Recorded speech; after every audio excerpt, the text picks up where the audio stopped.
thoughts on a pretty complete victory, minus maybe an inning or two there at the end? Minnesota's scrappy. They was talking to their coach afterwards that that's a team that doesn't give in. I mean, we had, pretty much a chance to win all three of those games, and they kept coming after us, and they got the first two from us, and they almost got this one. So, on our side, the positive of our side is that, we did drop the last two games that were tough. It stung quite a bit, but we were able to bounce back and hold on today. So that was the positive. But the overall take is we got a lot to work on. Another pretty good day from Jaden Alba. Was working out of a couple of jams. Seems like that's become a habit for him, being able to take with runners on base. Seemed like a little bit of an injury there at the end. Is everything okay with him? Yeah, we're see how he is tomorrow. He was starting to get a cramp, I think, is what we're hoping of. So we wanted to be very cautious with it. He's an arm we can't afford to lose long run. So we wanted to make sure we didn't jeopardize that. I'll always try to put the health of our guys, as a paramount number one. And that was the guy we just he was feeling something there, and we decided to be very cautious about it. Was the hope 5 innings again, or around that with him? However many he could get through with our pitch count. So, I mean, as long as he was looking good, which he was throwing the ball well, it was coming out good. He had, 4 or 5 punch outs there in 3 innings, and it was coming out good. So I would have rode him all the way until we got up to his pitch count. What do you make of his ability these last couple of starts to work out of some trouble? Your bases loaded last week and got out of it. A couple of runners on today, multiple times, got out of it. He locks in and gets it done when he has to, makes pitches when he has to, and he's not going to be perfect, and is going to give up his hits once in a while. But the fact is, the kid battles. So I love that about him.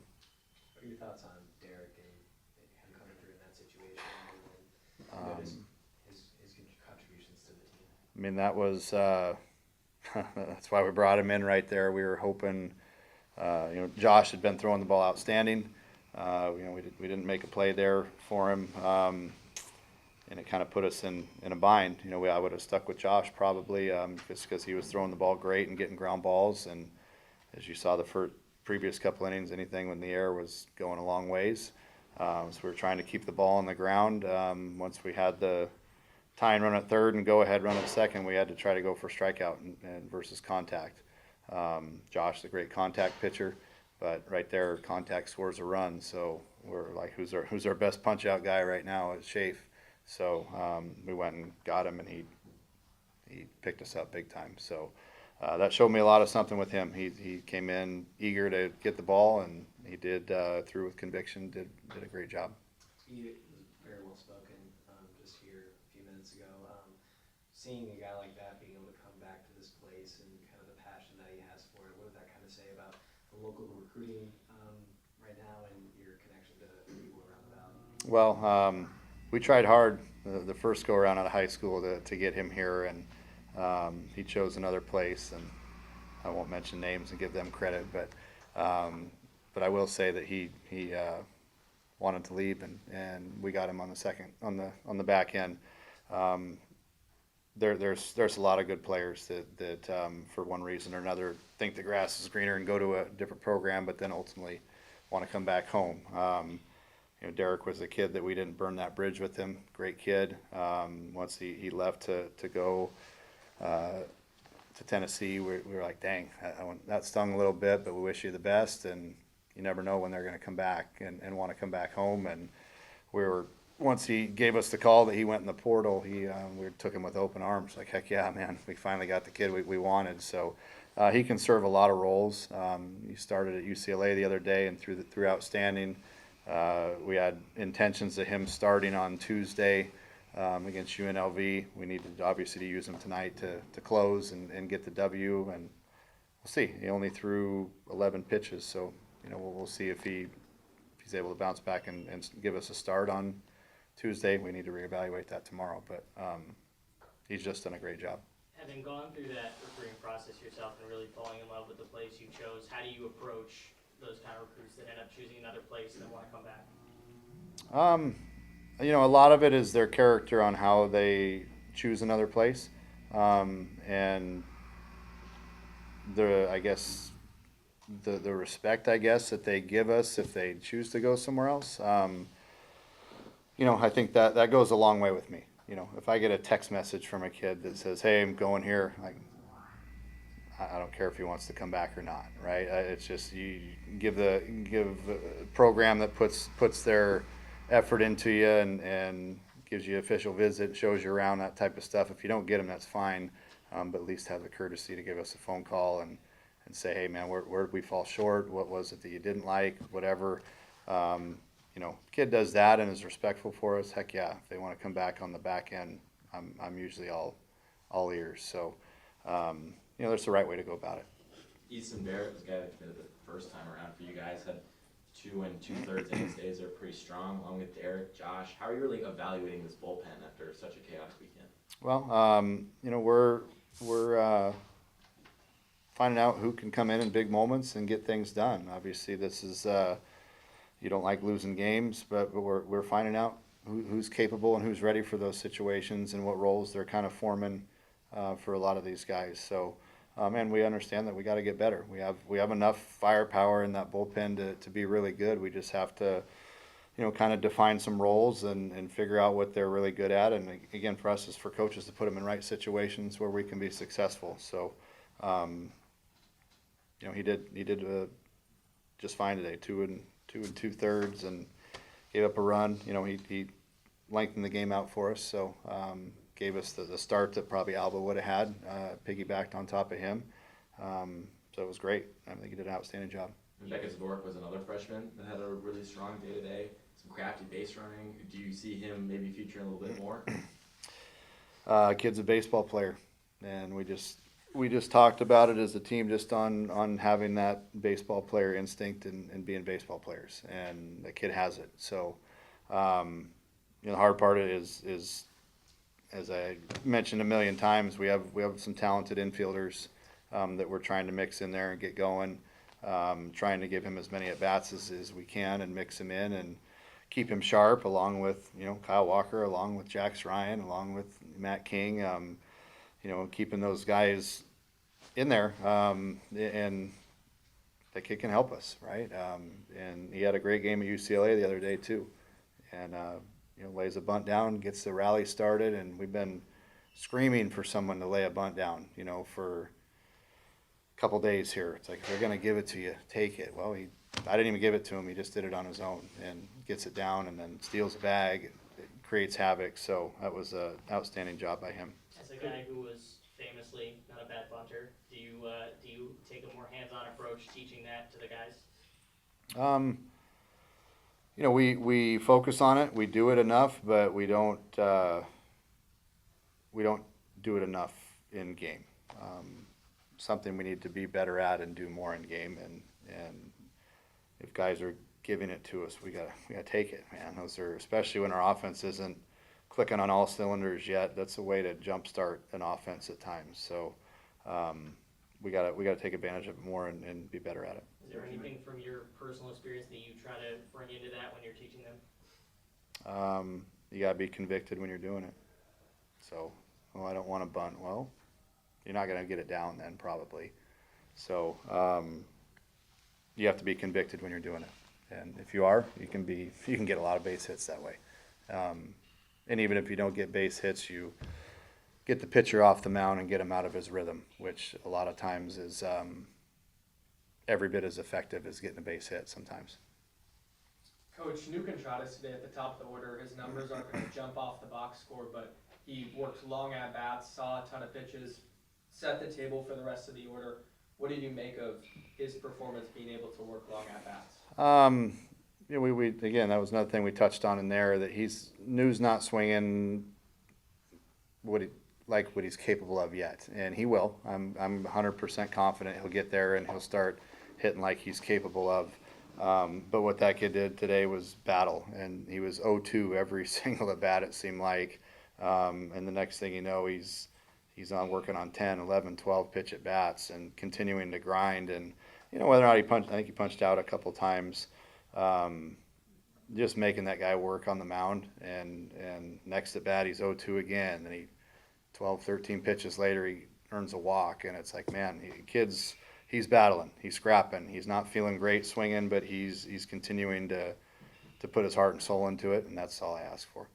You talked a lot about Kyle and how those numbers on the page really don't indicate how good he is as a ball player. Do you think this is maybe a game that can kind of spark getting back to where he was at the end of last season? You know, I hope so. You know, Kyle, I've said it, he's a dynamic player. He struck out today for the first time, I think, all year, which took a heater. Looked like it was right down the middle. But he's a dynamic player, and if we're going to get to where we want to go, we need him to be what he's capable of. Because that kid, when he's on, he adds a dynamic of offense that we need. He can run, he can hit for power, you know, hits for contact, as we've seen. I got to think they're going to start falling for him. He has had enough lineouts and enough hard hit balls right at guys that they're going to start finding holes, hopefully. With 1 week left in non-conference play, what are your thoughts on where you guys are at this far, and what's your focus heading into this final week of non-con? We gotta get better. In a lot of areas, we got to get better. We're not clicking on all cylinders offensively. We played solid defense so far, I think. Base running has to clean up and get better. Not necessarily the base stealing, but the base running has to get better. And then guys coming in confident out of the bullpen and doing what they're supposed to do, I think are the big areas. And offensively, we got to get back to the right contact points when we're swinging. It's just we're catching everything really deep right now, and there's a lot of things that we as a staff that we got to continue grinding on these guys with, and getting them better. That's our job. So we're not going to be perfect. We get that. We're early, but we do know we have to improve in a lot of areas to be the team we want to be. It was the first time that one of those key 3 outfielders didn't start this season. With Keane, he came in later, but what went into the decision to bring in Jonathan, and how do you plan to go about working in him and Kyle McGarry, the guys off the bench there? I just felt like Keane needed a day, a little bit of mental reset. Another guy hasn't been swinging what they're capable of yet, and I think at times some of these guys that, you know, A, need a breather mentally, B, maybe a little wake up call, and C, we got guys behind them that are good players, so we have to keep those guys sharp too. Jonathan didn't get any hits today, but he squared up a couple balls, and we got to keep those guys engaged too and sharp. So, and the last thing is we were facing a tough lefty today, whose splits were a lot better for the right-handed guys than left-handed. So I just kind of felt those things added up to giving Rooster a shot today in right field, and we always had Boo off the bench if we needed a pinch hitter or whatever, and he did, and he squared a ball up, hit it well to left there. So some of those times you just need a little mental reset by getting a little bit of, even if it's a few innings, you just getting a breather. Coach, with Boo out of the lineup, you inserted Matt King into that 2-hole. What's really impressed you about his approach and his performance this weekend? He's made a nice adjustment. Mechanically, I usually don't talk a lot about mechanics hitting, but there was a small little mechanical thing that he adjusted, and it's cleaned him up pretty good, where he's starting to get good solid contact like he's capable of. And I think he only had 1 hit today, but he squared up, you know, a couple good hard hit balls to left center where those guys made a couple nice plays on. So his progression is better, and he's starting to come into the Matt King that we were expecting. I know midweeks have really been a rotation of guys as far as starting. Have you thought about a starter for? No, we're just kind of talking about that on where we're at. I mean, we got we'll see how we feel tomorrow, how we look tomorrow. We got some options. Probably going to see several arms, I think, on Tuesday. I don't think we're especially with Schaaf coming in today's game, he would have been kind of the front runner. Him and Easton would have been the front runners to start, I think, on Tuesday and give us some length. But being that both those guys pitched today, I would say Easton's probably going to be down on Tuesday, but Schaaf, he only threw 11 pitches, so we'll see how we want to work that. I haven't really given a lot of look at UNLV yet. I've been trying to figure out how to beat these guys, so we'll start on that here shortly. Coach Crom talked to us after the game, and he was 2 for 2, another home run. He was pretty quiet, seems more soft-spoken, at least when talking to us in the media. What kind of a presence does he bring to the locker room? Quiet confidence, I think. He's that guy. He's not a vocal, outspoken guy, but I think he tries to lead by example. And Crom is a very smart baseball guy, a baseball player. Just from he's not going to verbalize when he sees things that aren't being done the right way, but he notices everything that goes on. So there's a lot of times where I'll ask him just one-on-one, hey, what do you see here? You know, from a team perspective, what do you see there? He's like, Coach, we're terrible at this. It's like, you're right.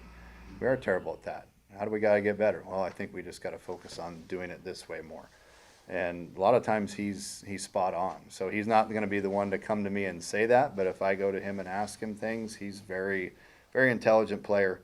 And he's a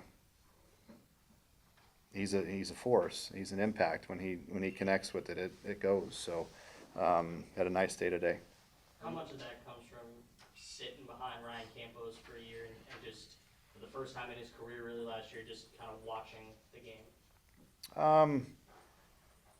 I don't know if it was just sitting and watching, because he's he came from a Oregon program where they do things the right way up there, and a little different than we do it on a lot of things, but they do it the right way, I would say. And he learned under that coaching staff, so he has a very good base of fundamentals on how to do things the right way. How does that kind of just intelligence help the pitching staff and just working as a battery? It's good. And I think one thing I was going to say goes unnoticed with him today is he was a rock behind the plate back there today and blocked a lot of balls with guys on third that the common person doesn't even realize. So I always said if catcher isn't noticed, he did a really good job, and he wasn't noticed today, at least from the average person. But I certainly noticed the job he did back there. He did a great job. But I think having his presence, calming presence, a fifth-year senior back there, and these guys are confident throwing to him, and our other guys are learning from him too. Thanks, Coach. Thanks, Willie.